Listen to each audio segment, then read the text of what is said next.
What real-world parabolas use GED quadratic equations? Imagine throwing a ball in the air or watching a skateboarder jump off a ramp. The path they follow is shaped like a letter U, which is called a parabola.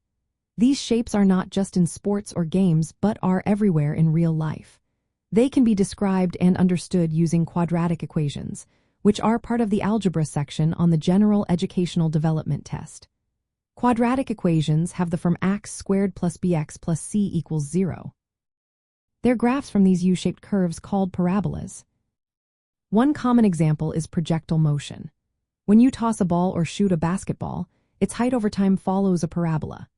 The equation might look like negative 16t squared plus v times t plus h, where t is time, v is initial velocity, and h is the starting height.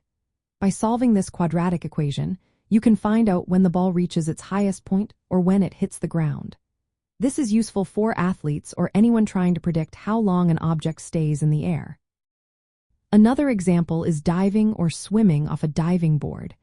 The diver's distance from the water surface over time follows a parabola. Solving the quadratic helps determine exactly when the diver hits the water and when they resurface. This can be important for timing and safety.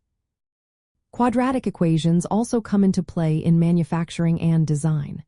For example, if you want to cut a metal sheet into a specific shape, you might set up an area equation. Solving the quadratic helps find the right width or length to get the desired area. This kind of problem appears often in construction or crafting. In engineering and architecture, parabolas are used in designing bridges, satellite dishes, and headlights. These shapes are chosen because they reflected light or sound efficiently. Engineers use quadratic equations to make sure these shapes work correctly and are safe. Sports and nature also show us parabolas. When a football is thrown or a hawk dives, their paths follow quadratic curves. Knowing how to find the maximum height or the distance traveled helps in understanding these motions. For GED students, learning how to set up these quadratic equations from real-world situations is key.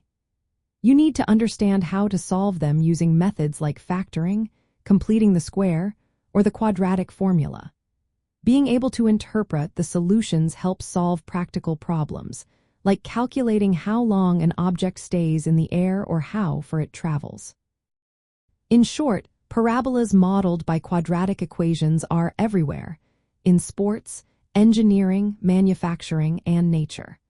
Mastering how to work with these equations makes solving real-world problems much easier and more straightforward.